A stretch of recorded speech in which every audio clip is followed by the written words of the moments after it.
Right, welcome back, Silverpunks. As you can see, we're back here at the desk, and look at this little bad boy, the Michael Myers. He's come through. The judge has done the print.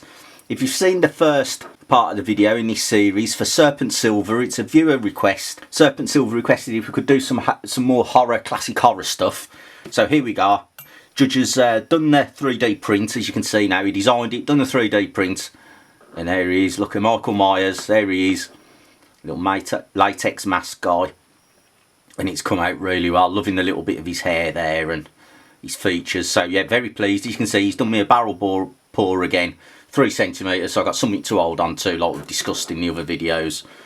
But yeah, it's really come out really well. I mean, look at it. I don't know if you're going to get that on the camera, but nice relief. We estimated that well. And it's just, yeah, it's one of those I'm itching to have a go at, because I think it's gonna come out cool. But that's famous last words, isn't it? When I think that, we always have a problem. But the only problems I can foresee, if you're getting that, the recesses where the mask goes over his face, they are quite deep and they go back and under.